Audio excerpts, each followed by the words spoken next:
Nosotros hacemos el presente contacto desde Caracas, Venezuela. Manuel Fajardo les reporta a ustedes, ya llevando adelante la participación del profesor Jorge Díaz Polanco, quien es profesor del Centro de Desarrollo, Centro Nacional de Desarrollo de la Universidad Central de Venezuela, hablando sobre el fracaso de la centralización de las capacidades productivas y también en materia de salud y alimentación por parte del Ejecutivo Nacional en distintos programas sociales. Hay diferentes expertos que van a estar el día de hoy, como Alfredo Padilla, también del equipo técnico de CODE, y también todo lo que tiene que ver con Juan Maragall, que va a hablar sobre la parte de la educación, la alimentación y la salud. Es parte de los elementos que ha centralizado el Ejecutivo Nacional, y hay una situación bastante importante en la desmejora de estos servicios básicos para los ciudadanos. Vamos a escuchar la participación del profesor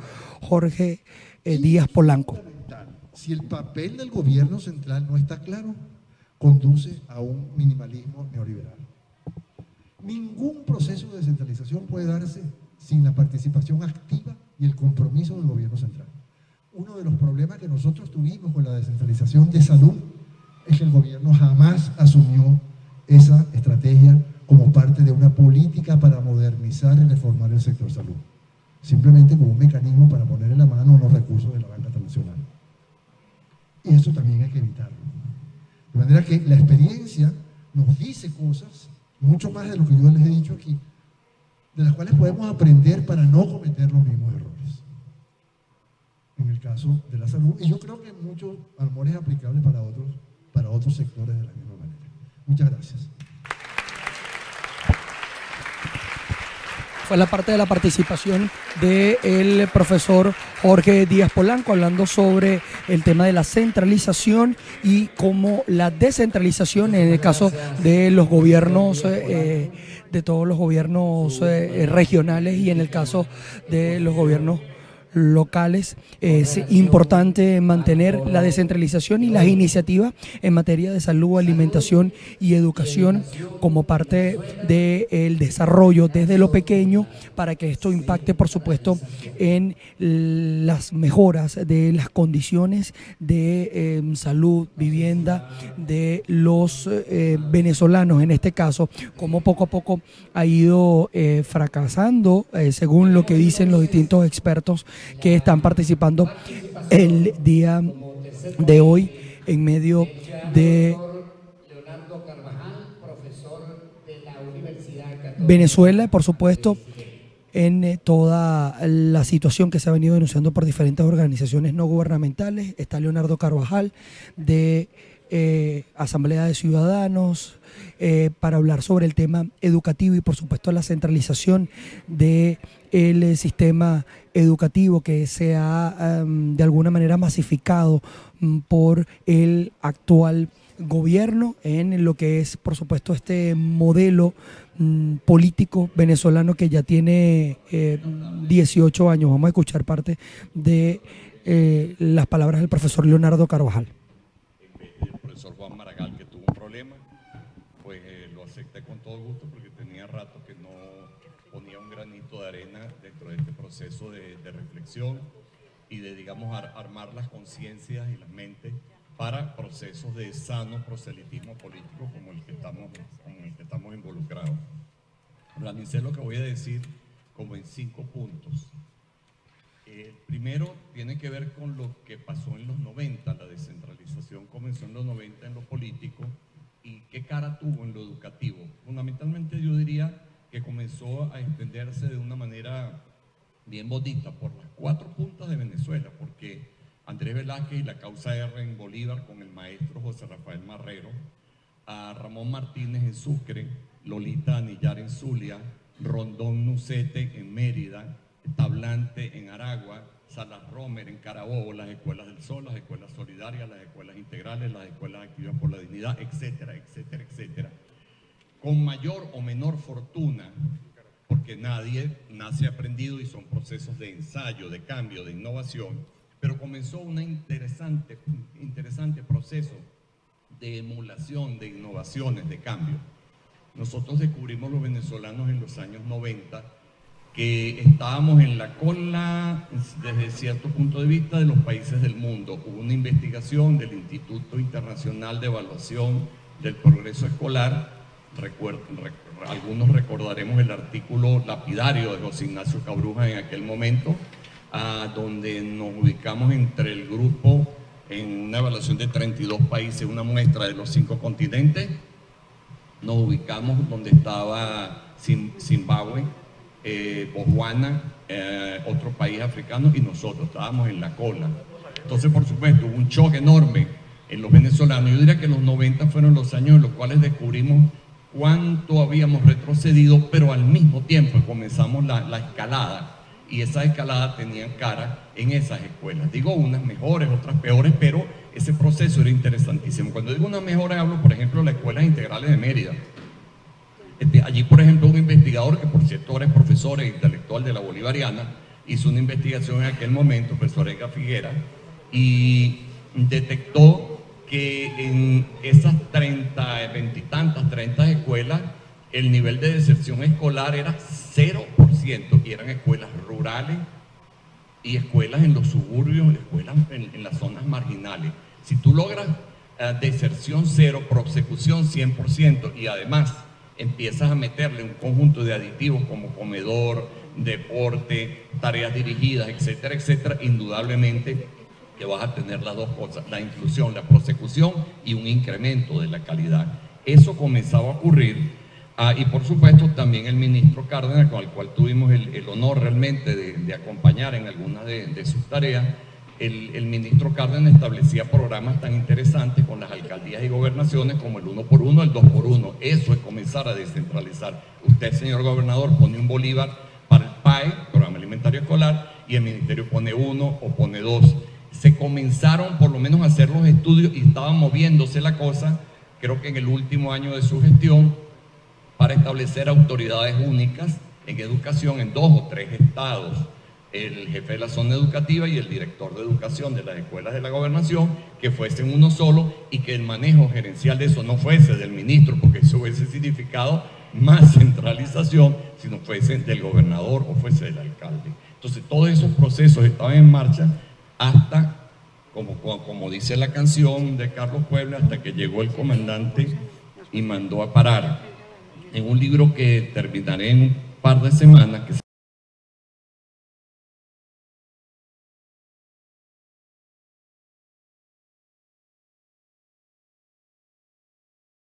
se va a llamar, que escruta trata de verlo desde varias perspectivas. En el capítulo 53, que titulé Sumisión o anulación de los poderes públicos, están algunas de las definiciones tajantes de Chávez y de sus corifeos en relación con lo que ellos creen en materia de descentralización. Un régimen fascista, y eso también creo que lo pruebo en varios de los capítulos siguientes a este, un régimen fascista es centralista por definición. Entonces Chávez, por ejemplo, en el año 2008, en su relancino lenguaje, decía cosas como esta: tuve que mandar a raspar a la presidenta del SAFONAC, Servicio Autónomo del Fondo Nacional de los Consejos Comunales, que decía que era autónoma porque es un instituto autónomo. No, compadre, aquí no hay nada autónomo, esto es un solo gobierno. En el mismo 2008 ordenaba: se acaba la autonomía gerencial, administrativa, de planificación, eso se acaba. Estamos entrando en una etapa de planificación centralizada por categorías estratégicas. Tenemos que integrar los planes en un solo gran plan y, por supuesto, en un solo único gran inventor del plan, y de un plan volátil como era el que cada madrugada soñaba una cosa y al día siguiente lo espetaba a los venezolanos en una cadena pública. En el 2010, Chávez señaló también nuevamente en su lenguaje pegajoso, que ciertamente llegaba, él señaló que a él no le cuadraba, ese fue el verbo que utilizó, la descentralización. Entonces daba como argumento lo que yo digo, un sofisma banal, pero lo daba. Decía, ¿cómo descentralizar? ¿Qué cosa hay sin un centro? O sea, si usted me da esa acepción de descentralización, entonces me dice o centralización o caos. Pero ese era el mero juego de palabras barato que se acostumbraba a usar ese presidente. Y por supuesto, por entonces, estamos hablando también de esos años, yo creo que el chavismo tuvo unos años muy definitorios de lo que era realmente, que van del 2006, 2007 hasta el 2010, 11. Ahí es cuando se da la inmensa mayoría de las estatizaciones de las empresas, la ley de consejos comunales, la del 2006, que yo le veo varios aspectos positivos, pero la del 2009 es la ley ya centralizadora, hiperpresidencialista, etcétera, etcétera. Entonces, bueno, también las definiciones ideológicas mucho más nítidas en ese entonces. Luis Estella Morales, en el 2009, presidente en ese entonces del Tribunal Supremo de Justicia, nos soltó aquel planteamiento. No podemos seguir pensando en una división de poderes, porque eso es un principio que debilita al Estado. Eso está muy de acuerdo con lo que Chávez le escribió a Cecilia Sosa ya en el temprano 1999, cuando él argumentaba ante la honorabilísima Corte Suprema, que planteaba, no lo argumentaba, lo decía, lo planteaba, que tenía que haber una exclusividad presidencial en la conducción del Estado. Y un abogado, profesor universitario y abogado creo que constitucionalista, ya fallecido, Carlos Escarrá, en el 2007 explicaba el porqué de eso. O sea, sencillamente un régimen fascista tiene un caudillo, tiene una cosa centralizada, tiene un militarismo, tiene un grupo de choque, etcétera, etcétera, y no admite otra cosa sino una nueva geometría del poder. La nueva geometría del poder es el enfrentamiento con el principio del Estado y la sociedad federal y descentralizado que está en la Constitución del 99. A eso se les escapó ese pequeño detalle. Centralistas a ultranza, y Escarrá lo decía paladinamente. Escarrá decía que hay que reorganizar al país en ciudades comunales, en las que desde Chávez se ejerza directamente el poder con las comunidades sin intermediación. Más claro, agua. Entonces, esa fue digamos, un breve repaso por la doctrina chavista en la materia, y por supuesto que eso tuvo total correlato, incluso más amplio que la doctrina, pienso yo, en la práctica. Centralismo a ultranza. Nosotros veníamos de un Ministerio de Educación centralista, por supuesto. Eso es lo que empezaron a abrirse a esas ventanas para que entrara o corriera el aire de la descentralización en los primeros y medianos años de la década del 90. Eso estaba empezando a abrirse, la cerraron de un portazo, puertas y ventanas, y tuvo muchísimas prácticas. Eso tenía además total sentido para un régimen como el actual, porque el mayor centralismo permite el mayor clientelismo. Eso tuvo que ver también con la política, por ejemplo, detalles de aplicación de esto, los programas nacionales de formación docente concebidos, de formación en general, no docente, de formación concebidos del ministerio, y a los cuales las universidades que dependen directamente del ministerio tienen que aplicar a rajatabla. Tiene que ver con la eliminación también que hizo Marianne Hanson en el año 2000 de los concursos de oposición. Y para darles un último detalle, o sea, la lista sería larga porque es toda la lógica funcional de un sistema fascista totalitario, detallitos como esto.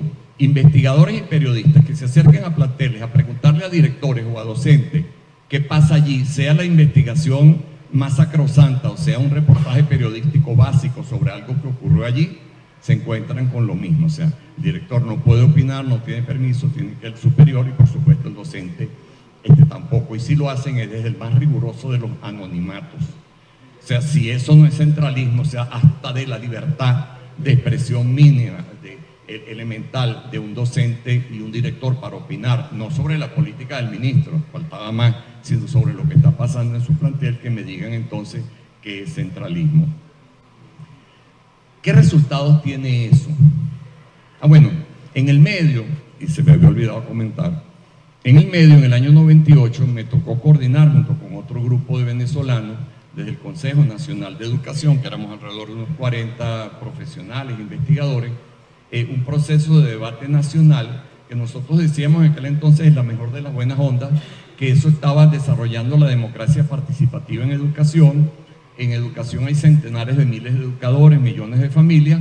Nosotros pusimos a participar entre 50 y 60 mil personas a lo largo de 10 meses de debate en asambleas regionales, en una asamblea nacional que duró 8 días, luego en consultas a 1000 y tantas instituciones, no todo el universo, pero para lo que se había hecho en el país en esa materia antes, era un salto cualitativo importante desde el punto de vista de la descentralización y la participación, y todo eso concluyó con un cuerpo de 22 propuestas que nos tocó mercadear políticamente, y lo hicimos con todos los candidatos presidenciales en los últimos meses de ese año 98.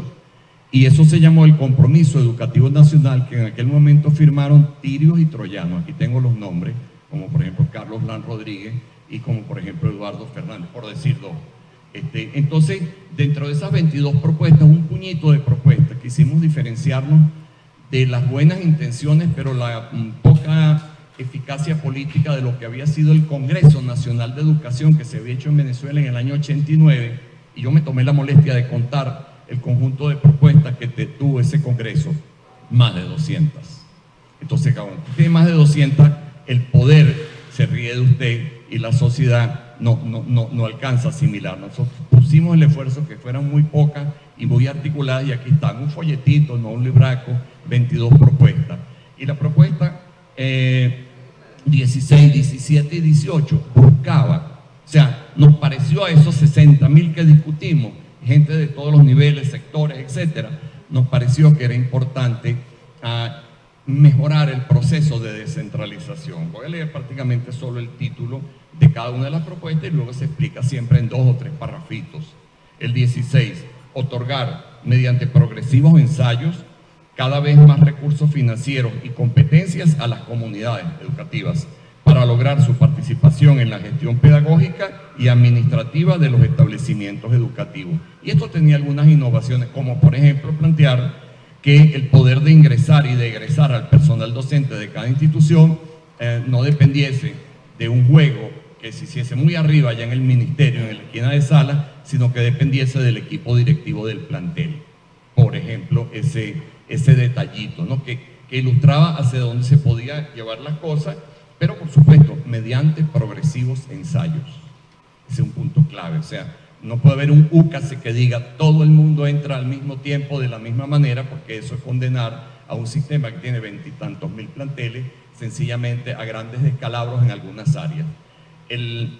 La siguiente propuesta, en relación con la anterior, todas están concatenadas, de hecho las 22, pero estas 3, acelerar la transformación del Ministerio de Educación para deslastrarlo del exceso de sus rutinas y para que pueda promover la calidad, la equidad y la eficiencia de los procesos educativos de la nación. O sea, mientras más competencias, mientras mayor cantidad de escuelas se pasen a gobernaciones y alcaldías, pues mucho mejor. Y que se quede el ente rector, el Ministerio de Educación. Nosotros los que trabajamos aquí siempre creímos en el Estado docente, nosotros no estamos fuera de esa tradición.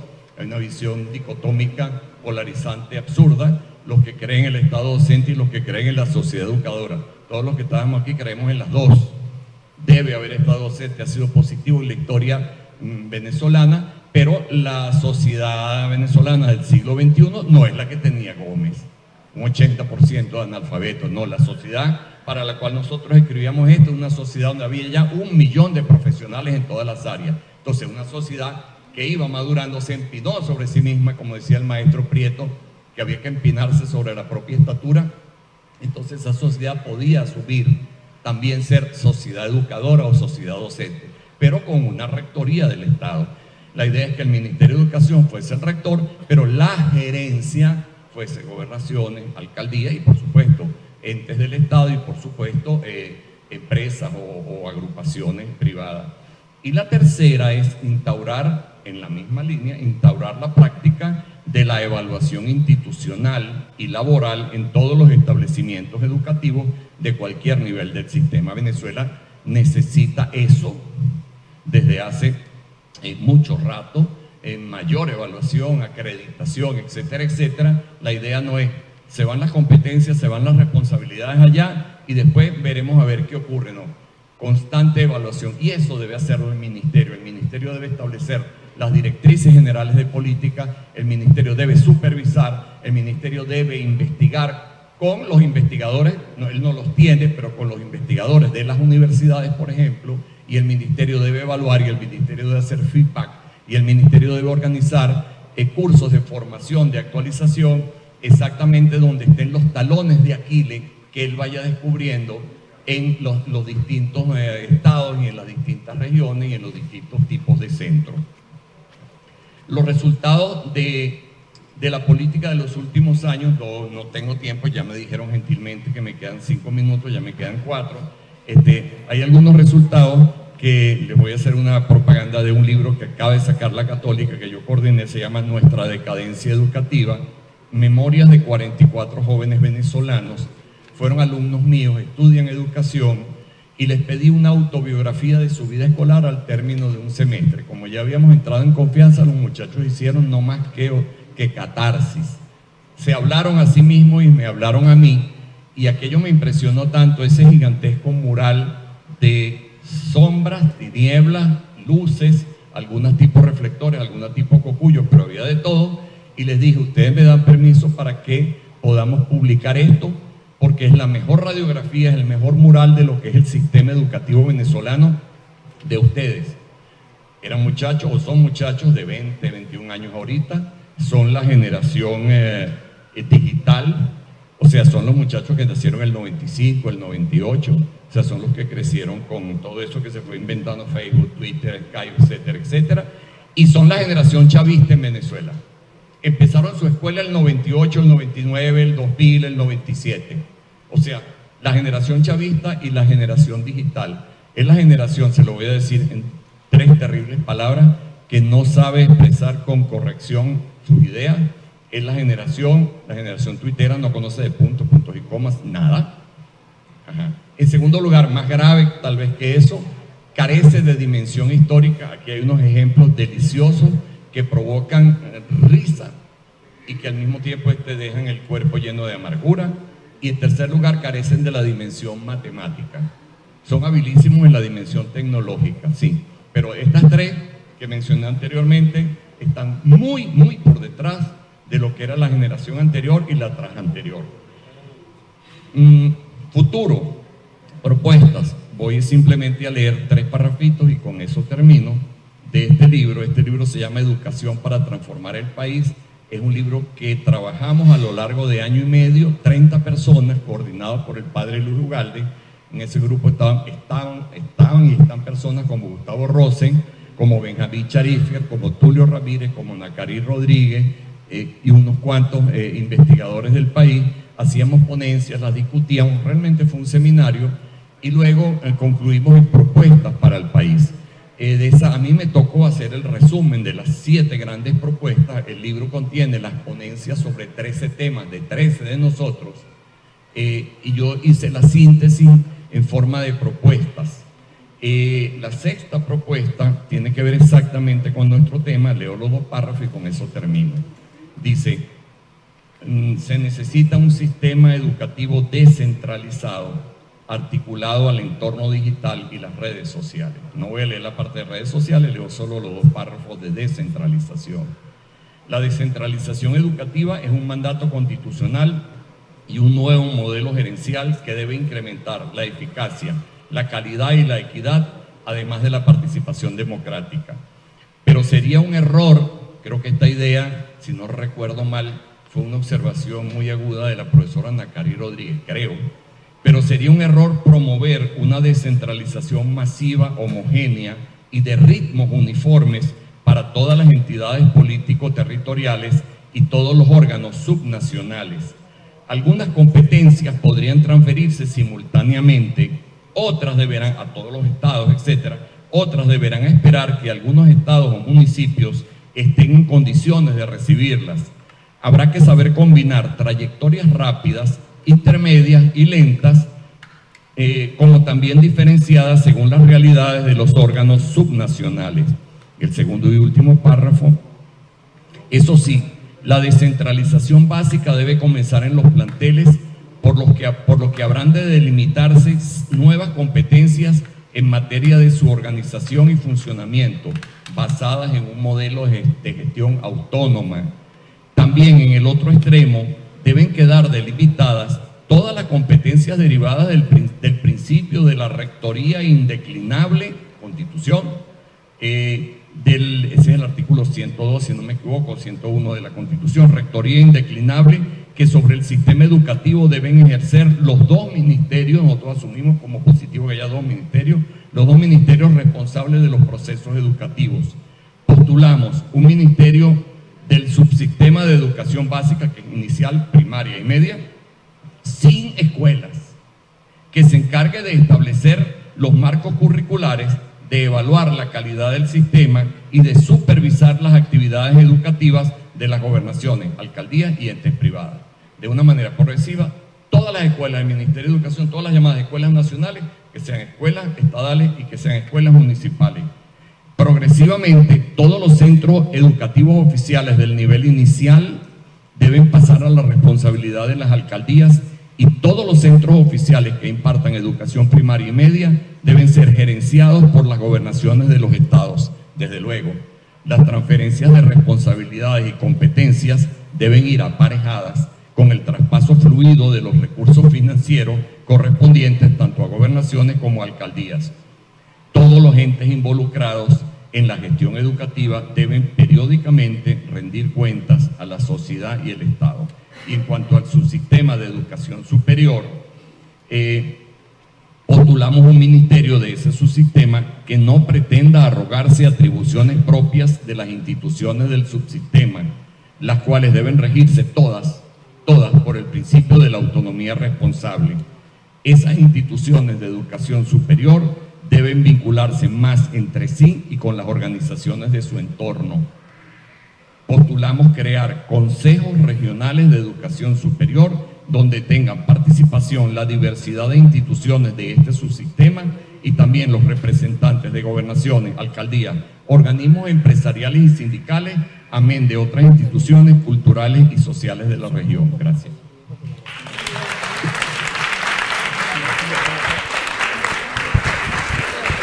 Bien, palabras de Leonardo Carvajal, quien es docente y profesor de Asamblea de Educación, dando por supuesto una radiografía de lo que ha sido la centralización de la educación en Venezuela y que por supuesto esto ha derivado en una disminución importante en la calidad educativa acá en Venezuela.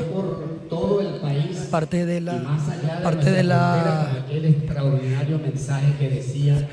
las opiniones que se vienen realizando acá dentro de este foro y por supuesto parte de de todo lo que ha sido la centralización en Venezuela de acuerdo al todo lo que ha sido la centralización. Y entonces vamos a conversar con el profesor del CENDE, Centro Nacional de Desarrollo, Jorge Díaz Polanco, que habló sobre el tema de la salud. Y sí nos gustaría que nos precisara nuevamente todo lo que representa la mortalidad infantil y todo lo que es el sistema actual público de salud, cómo se encuentra, cuál es la situación producto de la centralización que existe actualmente en Venezuela.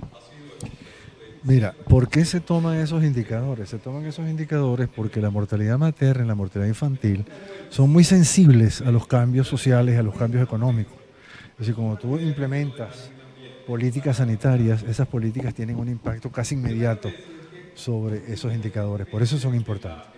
Y lo que se compara es básicamente esos indicadores porque a nivel mundial, cuando se mide la eficiencia y la eficacia de los sistemas de salud, se compara el gasto y la inversión con el resultado en esos indicadores.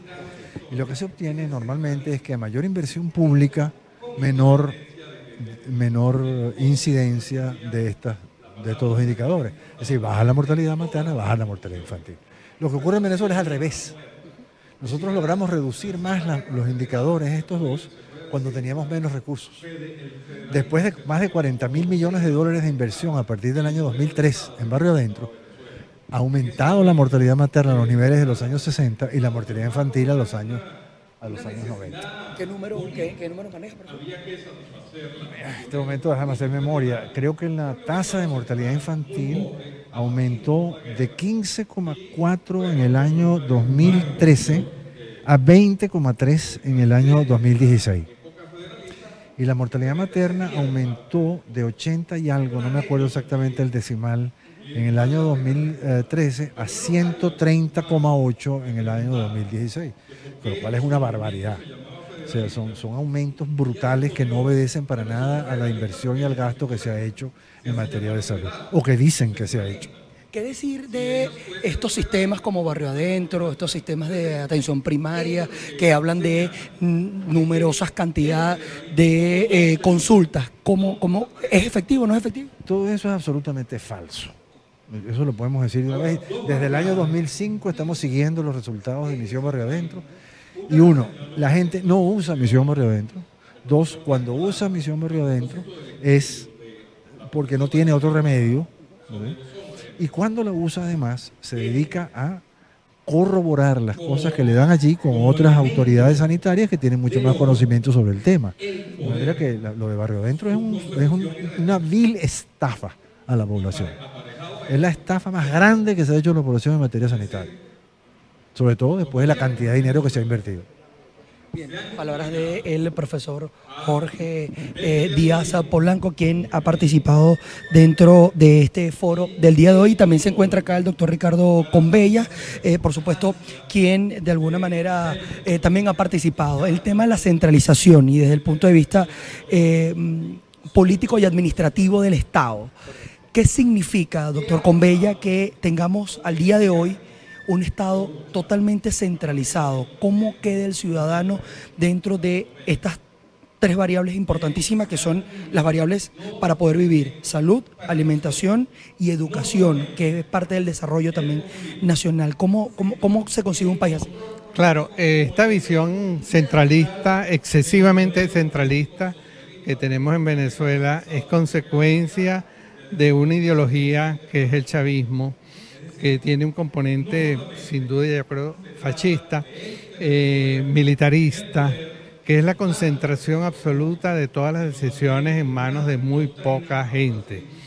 Y el ciudadano se convierte en un súbdito, el ciudadano se convierte en un sujeto pasivo que tiene que aceptar y que tiene que actuar en todos los ámbitos de su vida de acuerdo a las decisiones que se le imponen desde arriba. Es una visión absolutamente superada, absolutamente fracasada en el mundo, y lo que nosotros estamos planteando o estamos replanteando realmente con motivo de la elección de los gobernadores es que los ciudadanos tomen conciencia de que esa elección es muy importante, porque es retomar la posibilidad de que el ciudadano participe en la decisión de su destino político, no como un súbdito, sino como un ciudadano, eligiendo a un gobernador que tiene responsabilidades públicas y que tiene el derecho y el deber de compartir el poder, de cooperar en las decisiones, y que nosotros, de acuerdo con la democracia participativa, nos involucremos en la problemática decisional del país. Que el tema de la educación, de la salud y cualquier tema vinculado al Estado debe atenernos como sujetos activos y no solo como sufrientes pasivos de las decisiones que se tomen desde los cogollos, desde los grupos privilegiados del poder. ¿Cómo entender el federalismo que está establecido en la Constitución de 1999 con esta nueva Asamblea Nacional Constituyente que está tratando de modificar y va a modificar la Constitución de 1999 en función a esta elección que también usted asevera es importantísima? Sí. Bueno, esto es un atraso muy grave. Vamos a ver qué pasa en definitiva con esta Asamblea Nacional Constituyente, que no dudamos en calificar de espuria. Pues, entre otras cosas, no se convocó de acuerdo a la Constitución, no fueron consultados los ciudadanos venezolanos de la forma que establece la Constitución. Pero, en fin, hay una propuesta muy peligrosa en la cual ellos han venido trabajando desde hace años, que es el Estado comunal. Y ese Estado comunal es contradictorio con una tradición venezolana que se remonta a los orígenes de la República, que es el Estado federal, y la Constitución establece el Estado federal descentralizado. Nosotros tenemos que luchar civilizadamente por la defensa de ese Estado federal descentralizado, porque el Estado comunal en el mundo ha demostrado ser una vía dictatorial, totalitaria, de imposición absoluta de las decisiones y la reducción absoluta de los derechos de los ciudadanos. Profesor, y brevemente, hay algunos constituyentistas que están proponiendo cambiar la Constitución o modificar la Constitución cada 10 años. Lo he escuchado de varios entrevistados. ¿Puede un país cambiar su república a través de coyunturas? O sea, la Constitución no debería. Podría revisarse, yo no diría cada 10 años así porque sí, sino cada generación, que son alrededor de 25 años, eso es lo que más o menos se recomienda, replantee su Constitución para ratificarla, para reformar algún aspecto de la misma, una reforma parcial, pero las reformas radicales se ha demostrado en Venezuela que no han sido positivas. No olvidemos que nosotros tenemos 26 constituciones en nuestra historia, tenemos un récord, y eso ha significado un avance desde el punto de vista político, institucional. Lamentablemente no. O sea, yo no estoy de acuerdo pues con ese planteamiento porque no ha sido beneficioso. Si bien las constituciones tienen aspectos políticos, pero el fondo es un pacto social que debe unir a todos los sectores políticos, sociales y económicos del país. ¿Cómo entender una modificación simplemente bajo el velo político y obviar a sectores que tienen una posición, que son parte de un país, que son parte de una sociedad? Sí, lamentablemente eso va a significar mayor división en Venezuela. Es conveniente que Venezuela se siga desintegrando, dividiendo excesivamente en compartimientos que no se entiendan. De allí la importancia de la reconciliación de la sociedad, no de las clases políticas, de la sociedad. Nos reconciliemos como venezolanos y reafirmemos el pacto social y en algún momento dado pues planteamos alguna modificación, pero consensual, con la presencia de todos los ciudadanos, de todos los factores de poder y de la sociedad venezolana. ¿Cómo se pudiera materializar esa reconciliación? Bueno, mira, yo creo que la reconciliación está en el plano de los hechos. Los ciudadanos venezolanos quieren paz, pero quieren también participación y quieren de alguna manera que se resuelvan los problemas fundamentales de la nación. Y indiscutiblemente el camino significa cierta humildad en las relaciones de poder. Ahora, lamentablemente, esta es una gente del régimen con un amor desmedido al poder y hasta ahora no han demostrado ningún interés en compartirlo. Y recogen una tradición muy autoritaria que le ha hecho mucho daño a Venezuela y que es necesario cambiar de una manera democrática. Bien, palabras del profesor Ricardo Convellas, quien es abogado, por supuesto, ha hablado claramente sobre el tema de las reformas constitucionales, ya en la parte final de este foro que ha estado analizando el tema de la salud, el tema de la educación y el tema también, por supuesto, de las condiciones de vida, el tema alimentario acá en Venezuela, luego de lo que ha sido la centralización que ha sido parte fundamental del desarrollo de un modelo político implementado desde 1999 con la llegada al poder de Hugo Chávez, luego de su muerte y actualmente del presidente Nicolás Maduro. Han dicho todos los ponentes que la centralización no forma parte de la Constitución de 1999, que a pesar de que existe una Asamblea Nacional Constituyente, es la única que está vigente actualmente. Por eso han hecho hincapié en relación a la cita que tienen todos los venezolanos y que por supuesto BPI va a estar allí transmitiendo para todos ustedes minuto a minuto todas las incidencias de la elección del 15 de octubre, la elección de gobernadores que se va a estar realizando en 23 estados del país, la importancia que tiene los gobernadores en cada una de las regiones en función de desarrollar elementos de educación, de mejor economía, en la descentralización y que por supuesto haya una rectoría por parte del Estado, pero que el desarrollo de cada una de las regiones sea de manera autónoma a través de gerencias que sean electas a través del voto directo, secreto y universal. Yo soy Manuel Fajardo y esto es PPI TV.